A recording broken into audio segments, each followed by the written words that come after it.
warahmatullahi wabarakatuh. Waalaikumsalam warahmatullahi wabarakatuh. Bagaimana kabarnya semua anak? Alhamdulillah baik, Bu. Ya, baik. Apakah ada yang tidak hadir?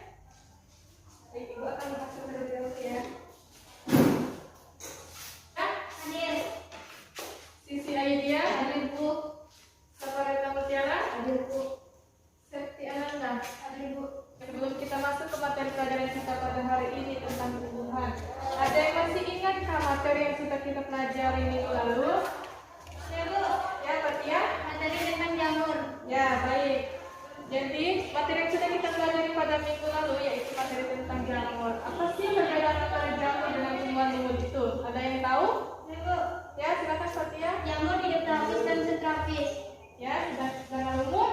Tumbuhan lumut hidup di lembah, beriklim dingin di tempat lembab dan basah. Ya, bagus. Apakah ada yang ingin menambahkan? Ya, silakan Sapareta.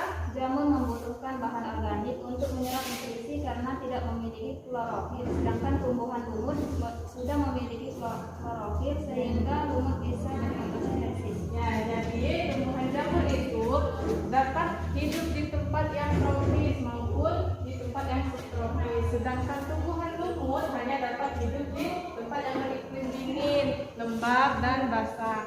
Nah, yang kedua, pembeda yang kedua yaitu jamur belum memiliki klorofil sehingga dia membutuhkan bahan organik untuk menyerap nutrisi. Karena jamur hidup secara heterotrof, yaitu bisa jadi parasit atau secara saprofit. Sedangkan tumbuhan lumut sudah memiliki klorofil. Jadi tumbuhan lumut hidup secara autotrof, artinya tumbuhan itu sudah bisa membuat makanan sendiri. Jadi materi yang akan kita pelajari pada hari ini tentang tumbuhan, yaitu kingdom plantae. Baik, sebelum kita masuk ke materi tentang tumbuhan atau kingdom plantae, apa sih yang ada di pikiran kalian setelah melihat atau melihat? Apa saja sih ciri umum tumbuhan itu? Ada yang tahu? Ya, silakan Septi. Ya, Bu. Ya. Satu merupakan organisme multiseluler, dua merupakan organisme eukariotik. Ya, apakah ada yang ingin menambahkan? Ya, Bu. Ya, silakan Sisi.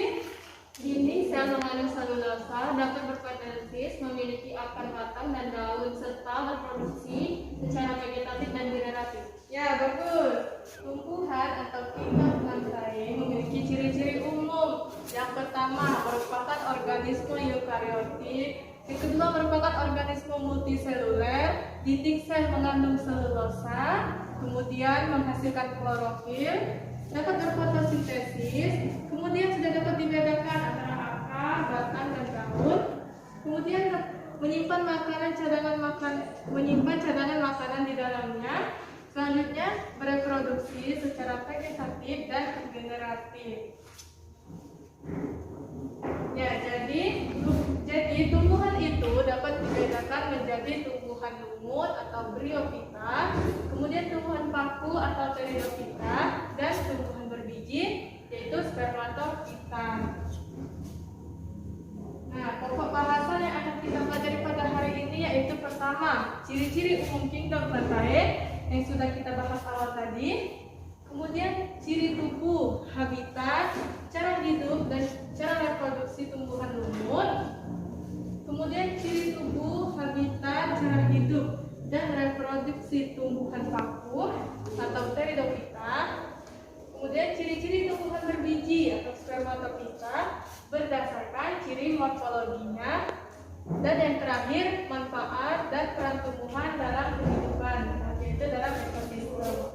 Ya, jadi tumbuhan atau kingdom plantae itu dibedakan menjadi tumbuhan tidak berpenghulu dan tumbuhan berpenghulu. Tumbuhan tidak berpenghulu yaitu jenis-jenis tumbuhan lumut atau bryophyta. Sedangkan tumbuhan berpenghulu dibedakan lagi menjadi tumbuhan yang menghasilkan spora dan tumbuhan yang menghasilkan biji. Tumbuhan yang menghasilkan spora yaitu jenis-jenis tumbuhan paku atau pteridophyta. Kemudian tumbuhan yang menghasilkan biji dibedakan lagi berdasarkan yang menghasilkan biji terbuka dan tumbuhan yang menghasilkan biji tertutup. Tumbuhan yang menghasilkan biji dan tutup dibedakan lagi menjadi tumbuhan monokotil dan tumbuhan dikotil. Ya, silakan kalian amati dulu vegetasi hutan hujan tropis yang ada di depan ini. Kira-kira tanaman apa saja sih yang hidup di dalam lingkungan hutan hujan tropis ini? Ada yang tahu? Ya, silakan Sisi. Tumbuhan berbiji. Ya, bagus. Ada yang ingin menambahkan? Ibu. Ya, silakan nih. Ya, tumbuhan lumut. Ada lagi yang ingin menambahkan? Tumbuhan paku. Ya, benar. Jadi di dalam vegetasi hutan hujan tropis ini terdapat dan tersebar berbagai macam jenis tumbuhan lumut, berbagai jenis tumbuhan paku, dan berbagai jenis tumbuhan berbiji. Saking banyaknya tumbuhan yang hidup di vegetasi lingkungan hutan hujan tropis ini, maka supaya lebih mudah dikenali, tumbuhan tersebut itu diklasifikasikan berdasarkan tumbuhan lumut, berdasarkan tumbuhan paku, dan berdasarkan tumbuhan berbiji. Dapat dikelompokkan bisa dari persamaan morfologi, persamaan anatomi, dan atau persamaan reproduksinya. Nah, selanjutnya tumbuhan lumut atau Bryophyta itu memiliki ciri-ciri tersendiri. Tumbuhan paku memiliki ciri-ciri dan tumbuhan berbiji juga memiliki ciri-cirinya tersendiri. Yang pertama, tumbuhan lumut atau Bryophyta memiliki ciri-ciri tubuh berbentuk peralihan antara talus dengan kormos. Artinya tubuhnya berbentuk merupakan peralihan antara talus, yaitu belum dapat dibedakan antara akar, batang, dan daun, dengan tumbuhan kormus, yaitu sudah dapat dibedakan antara akar, batang, dan daun. Jadi tumbuhan lumut itu belum dapat dibedakan antara akar, batang, dan daun sehingga disebut sebagai tumbuhan peralihan. Selanjutnya tidak memiliki pembuluh angkut. Selanjutnya metagenesisnya pada fase gametofit lebih dominan daripada fase sporofit. Selanjutnya tumbuhan lumut itu pada masa tuanya menghasilkan spora. Selanjutnya tumbuhan lumut hidup di habitat yang lembab. Nah, selanjutnya tumbuhan paku atau Pteridophyta memiliki ciri-ciri. Pertama, bentuk tubuh berbentuk kormus, artinya sudah dapat dibedakan antara akar, batang, dan daun. Yang kedua, memiliki rizoma, artinya batang dan akarnya tertimbun juga di dalam tanah. Tapi ada sebagian juga batang yang hidup di atas tanah. Yang selanjutnya memiliki pembuluh angkut. Nah, pada metagenesisnya pada fase sporofit lebih dominan daripada fase gametofit. Tumbuhan paku juga menghasilkan spora. Selanjutnya, tumbuhan paku ditandai dengan daun muda yang menggulung di atasnya. Selanjutnya memiliki batang yang bercabang dan habitat atau tempat hidup berada di tempat lembab. Selanjutnya tumbuhan berbiji. Ada yang tahu tumbuhan berbiji itu dibedakan menjadi apa saja sih? Ya, silakan Sisi.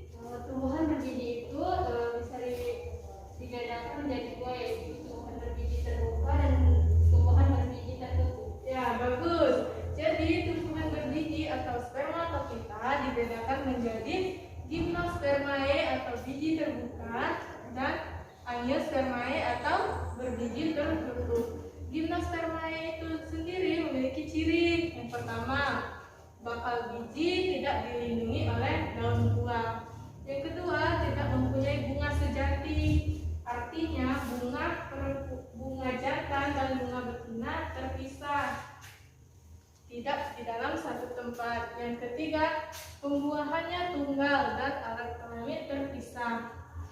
Selanjutnya, angiospermae atau biji tertutup memiliki ciri-ciri juga tersendiri. Yang pertama, bakal biji dilindungi oleh daun buah. Artinya, biji pada kelompok angiospermae dilingkup oleh daun buah. Yang kedua, sudah memiliki bunga sejati dan alat reproduksinya bisa secara vegetatif atau secara generatif. Kita kita singgung di awal tadi bahwa supaya lebih mudah dikelompokkan, tumbuhan itu dikelompokkan atau diklasifikasikan berdasarkan tumbuhan lumut, tumbuhan paku, dan tumbuhan berbiji. Tumbuhan lumut itu sendiri dapat diklasifikasikan menjadi 3 divisi. Ada yang tahu apa saja sih divisi tumbuhan lumut itu? Ibu, ya silakan Septi. 1. Bryopta, lumut daun. 2. Antiorhectophyta, lumut tanduk. 3. Markathiophyta, lumut hati. Ya, bagus. Jadi tumbuhan lumut itu dapat diklasifikasikan berdasarkan 3 divisi. Yang pertama Bryophyta atau lumut daun. Yang kedua Anthoxerophyta atau kelompok lumut tanduk. Dan yang ketiga Markathiophyta atau kelompok lumut hati. Yang kedua tumbuhan lumut, tumbuhan paku diklasifikasikan juga berdasarkan 3 divisi. Yang pertama Lycophyta atau kelompok tanaman paku kawan. Yang kedua Phenophyta atau kelompok tanaman paku ekor kuda. Dan yang ketiga Pterophyta atau kelompok tanaman paku sejati. Selanjutnya klasifikasi atau pengelompokan tumbuhan berbiji. Ada yang tahu klasifikasi tumbuhan berbiji itu apa saja sih? Ya silakan Sisi. Klasifikasi tumbuhan berbiji yaitu ada 2, tumbuhan berbiji terbuka dan tumbuhan berbiji tertutup. Ya bagus. Jadi tumbuhan berbiji itu dibedakan menjadi tumbuhan berbiji terbuka dan tumbuhan berbiji tertutup atau angiospermae. Tumbuhan berbiji terbuka atau gimnospermae itu sendiri dapat dikelompokkan atau diklasifikasikan berdasarkan 4 divisi. Yang pertama kelompok tumbuhan Coniferophyta, yang kedua Cicadophyta, yang ketiga Gingophyta, dan keempat Nettophyta. Sedangkan tumbuhan berbiji tertutup atau angiospermae itu dikelompokkan menjadi 2 kelas. Yang pertama kelompok tumbuhan Dicotyledon dan yang kedua kelompok tumbuhan Monocotyledon. Nah, selanjutnya tumbuhan itu memiliki peran dan manfaat di dalam ekosistem atau di dalam kehidupan sehari-hari. Yang pertama, peran tumbuhan lumut yaitu sebagai penyedia oksigen, contohnya di hutan. Yang kedua, sebagai penyimpan air karena sifat selnya yang menyerupai spot. Dan yang ketiga, sebagai penyerap polutan. Sedangkan manfaat tumbuhan lumut itu sendiri bisa dijadikan sebagai obat, sebagai bahan bakar, ornamen tata ruang, dapat menahan erosi jika tumbuh menyebar di lantai hutan. Selanjutnya tumbuhan paku juga memiliki peran tersendiri. Yang pertama, perannya dalam ekosistem hutan, tumbuhan paku berperan dalam membantu tumbuhan tingkat tinggi dalam memproduksi oksigen. Kemudian tumbuhan paku itu memiliki manfaat, yaitu sebagai tanaman hias, bisa dijadikan sebagai obat, bisa dijadikan sebagai sayur, dan juga bisa dijadikan sebagai media tanam, contohnya pada tanaman anggrek. Selanjutnya dapat digunakan sebagai pembuatan petasan, sebagai bahan penggosok, dan sebagai tiang bangunan, contohnya paku tiang. Selanjutnya tumbuhan berbiji juga memiliki peran dan manfaatnya tersendiri. Peran tumbuhan berbiji yaitu penyedia oksigen bagi kehidupan dan penyimpan air. Contohnya jika di dalam hutan bisa digunakan untuk penahan erosi, banjir. Selanjutnya manfaat tumbuhan berbiji bisa digunakan sebagai tanaman hias, sebagai bahan makanan, sebagai obat, bahan industri, pakaian dan sandang, bahan bangunan, perabotan dan pemakaian. Sampai penjelasan ini, apakah dari materi yang kita pelajari, apakah ada yang ingin ditanyakan? Ya, baik, jika sudah jelas, silakan kalian membentuk kelompok. Satu kelompok yaitu 2 orang. Nah, yang kelompok pertama kalian diskusikan siklus hidup tumbuhan lumut itu seperti apa. Dan yang kelompok kedua kamu diskusikan siklus hidup tumbuhan paku itu seperti apa. Silakan membentuk kelompok. Ibu beri waktu 5 menit. Jika sudah, akan kita presentasikan dan kita simpulkan sama-sama. Kalian berdiskusi dan membentuk kelompok.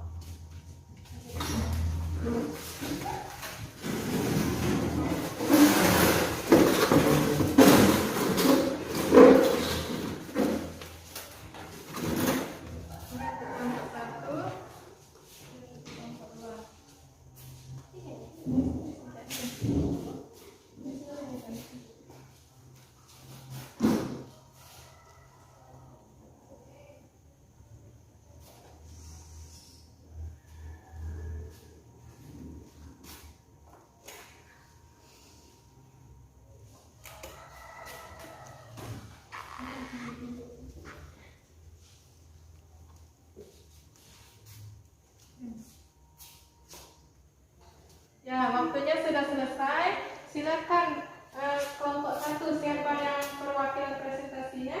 Silakan maju ke depan.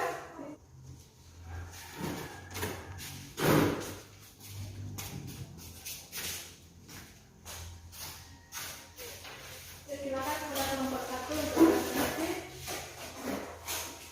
Baik, saya akan mempresentasikan siklus hidup tumbuhan lumut, di mana pada siklus hidup lumut terdapat fase gametotip dan fase sporotip dan secara reproduksinya. Lumut dapat bereproduksi secara seksual maupun aseksual, di mana apabila lumut melakukan reproduksi aseksual, maka ada beberapa cara yang dapat dilakukan, antara lain yaitu protonema dapat tumbuh menghasilkan kuncup baru. Jaringan daun yang berada di tanah yang basah dapat menghasilkan protenoma yang tumbuh dari kuncup dan menumbuhkan individu lumut baru. Rhizoid dapat berproduksi kuncup, dan germoe yang dapat terbentuk pada rhizoid, daun dan ujung daun. Yang kedua yaitu fase gametotip dimulai dengan germinasi spora putus cabang dan membentuk struktur seperti filamen yang disebut protonema. Masing-masing protonema akan menghasilkan populasi gametotip berdaun identik secara genetik. Yang selanjutnya yaitu reproduksi seksual. Maka perlu adanya proses fertilisasi antara sel sperma dan sel telur. Pada rumah sel sperma dihasilkan oleh antheridium Dan Arke. dan sel dihasilkan oleh Ergenonia. Antheridia akan melepaskan sel-sel sperma yang matang ketika kondisi lingkungan berada pada keadaan basah.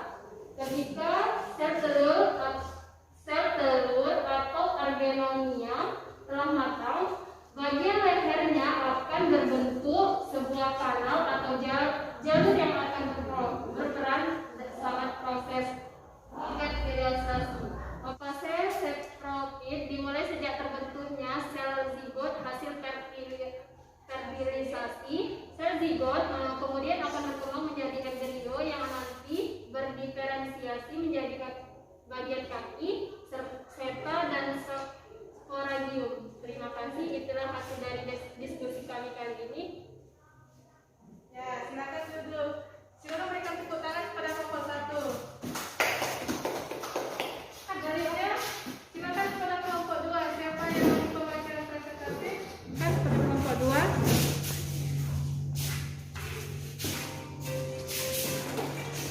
Assalamualaikum warahmatullahi wabarakatuh. Waalaikumsalam warahmatullahi wabarakatuh. Saya akan mempresentasikan tentang siklus hidup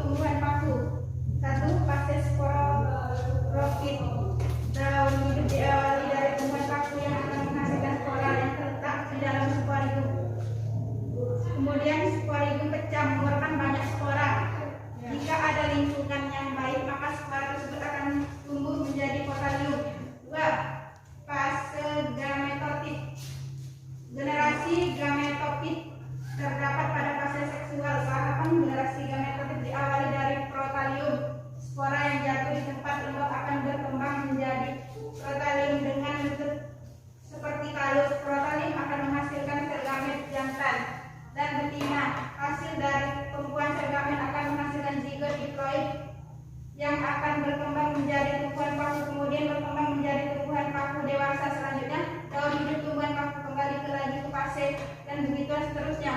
Ya, terima kasih kepada kelompok 2. Silakan diberikan tepuk tangan. Ya, jadi siklus hidup tumbuhan lumut itu bisa secara aseksual maupun secara seksual. Secara aseksual yaitu bisa dilakukan dengan cara protonema yang patah atau terpotong. Yang patah itu akan tumbuh jika ada lingkungan yang baik dan memungkinkan. Sedangkan secara seksual tumbuhan lumut fase gametofit lebih dominan daripada fase sporofit. Fase gametofit dimulai dari protonema yang menghasilkan archegonium atau sel telur dan antheridium atau sel sperma. Antheridium akan membuahi archegonium, terjadilah fertilisasi. Kemudian dari hasil fertilisasi tersebut akan menghasilkan zigot. Zigot akan tumbuh dan berkembang menjadi tumbuhan lumut baru. Jika sudah tua, tumbuhan lumut baru akan menghasilkan sporofit. Sporofit jika sudah waktunya akan pecah dan di dalam sporofit terdapat ribuan spora. Jika sporofit pecah, ribuan spora akan melayang. Jika ada lingkungan yang baik dan memungkinkan, maka spora itu akan tumbuh menjadi protonema. Selanjutnya siklus hidup tumbuhan paku dibedakan juga menjadi yang bisa secara aseksual dan bisa secara seksual. Secara aseksual bisa dilakukan dengan cara protalium. Jika protalium itu patah atau terpotong, kemudian menemukan lingkungan yang baik, maka protalium itu akan tumbuh di lingkungan tersebut. Nah, pada fase seksual, siklus hidup secara seksual yaitu fase sporofit lebih dominan daripada fase gametofit. Fase gametofit dimulai dari protalium yang menghasilkan antheridium dan archegonium.